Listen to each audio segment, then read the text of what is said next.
Hello, U.S. History 101 class. Welcome to week 3. So you'll notice that I put out the announcement a little bit later, knowing that many of you are probably just catching up.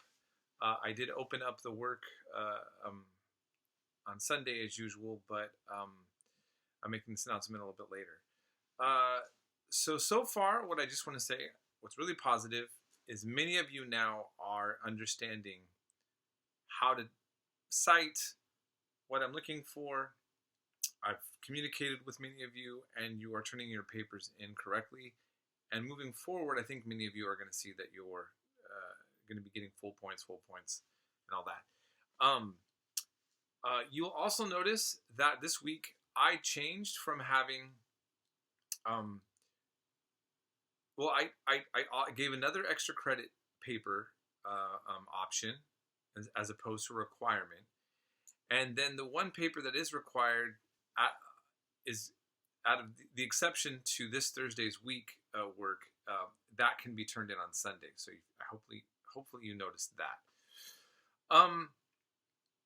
This is why it's going to be really important that you constantly pay attention to the weekly work objectives and what I'm posting and communicating to all of you. I am always going to do my best to make the weekly modules in the best way that I think is for all of you, considering that we have to do basically double the work each week, that it's a 10-week class.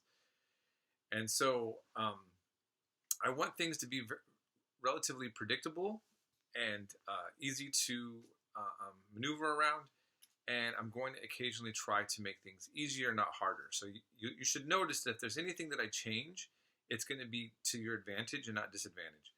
I want to remind you that I am obligated to teach everything in 10 weeks that I do normally in the 16. So I cannot always make it so that you don't have to do 2 papers a week. But I'm doing my best to kind of like fit that in ethically from where I need to be professionally, and give you all some breaks wherever I can. Okay, so just keep that in mind. I think that's the main thing that I just want to kind of point out about the workload. I'm enjoying seeing a wide range of opinions about the material that you're covering. I want to encourage you to keep on looking into that. And I just want to remind you to also take care of yourself, to do some self-care, and self-care in a way that is positive towards your life. Excuse me, I have a few students that have let me know when they've had some struggle due to certain things in their life. And through that communication, I can help out those students. I was one of those students once in college. As a student at MJC, I needed that sometimes as a student at UC Santa Cruz, and also as a student at Stan State. So I was a student in 3 different college institutions, and there was times that I needed just some help on certain things. And the only way that I can do that is when you reach out to me and let me know. And it doesn't have to be everything, but we can try to communicate. Keep in mind that if I tell you that you can turn in some late work and you'll get full points, sometimes I'm going to put a 0 because, one, I might forget that we had that discussion because I'm reaching out to several students, and when I'm grading, I can overlook you. So if that happens, if it's been in writing or on a phone call that we had a discussion and that you can turn in the late work for full points, don't worry, the 0 will not stay. You'll get full points. And then also why I'm going to put 0 sometimes is you need to see where your grade is at so you don't forget, because it can become misleading. So I don't like you getting the 0 and feeling demoralized by seeing a lower grade, but then it thinks that when I don't put a 0 in, it treats it as if you have an A and that you already did the assignment, and then that's also going to be misleading. So anyhow, just keep in mind again, if you and I have had a conversation and I said you get full points for work and you see a 0 pop up, right now, that just is temporary until you turn it in, okay? And if you get too worried about anything, then you can just contact me. Um, and so, again, I just want to keep encouraging all of you to do that. And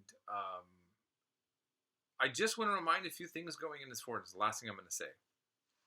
I pose a question in this one of the discussions about Shays' Rebellion, the Constitution, the Second Amendment, and context to also that in the Whiskey Rebellion.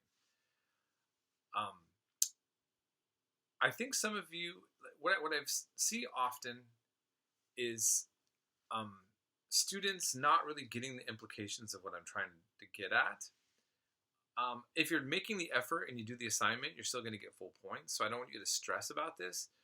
But I would really like to encourage you all to think about when I pose sometimes questions that I want to have discussions, or I talked about John Adams and the fact that he was took the position he did on the Boston massacre, and then supported the revolution. He supported rule of law on one hand, and then he supported something that would be considered terrorism to the law, or counterinsurgency. Was that consistent, or is that inconsistent? Was that an evolution of his ideas? Now, you may not know all of that, but I want you to, when you're seeing those questions being put out there, I want you to really engage with that. So I'm talking about the fact that we have Revolutionary War vets that rebelled against the government feeling betrayed, and Shays' Rebellion, what we're learning about.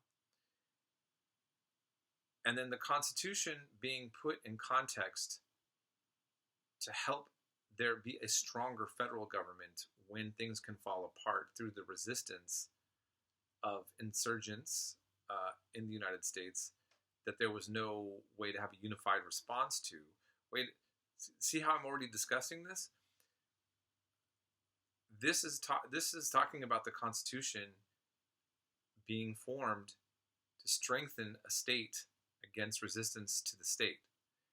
And then we have the Second Amendment, and for the most part, most of you are viewing this as that we have a right to bear arms to defend ourselves, to become insurgents against a state that would be abusing its power. Do you get how this actually isn't making sense? Or isn't making sense? I want to see you engage with that. So I'm not grading you based on what your thoughts about it. I just want to see a more thoughtfulness.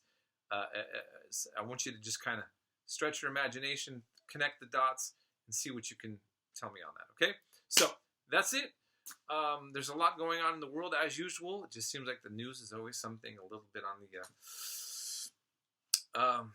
It's rough. I spent a lot of time in Asia, and I wish many of my friends a happy New Year. Unfortunately, there's been New Year's events that for the Chinese New Year that is not going so well, to say the least. It's been tragic. Just let's always try to be people that we want to be around, right, everyone? And I wish all communities and all of you here in my class a very wonderful blessing and healing time this week. And we'll be in touch as needed.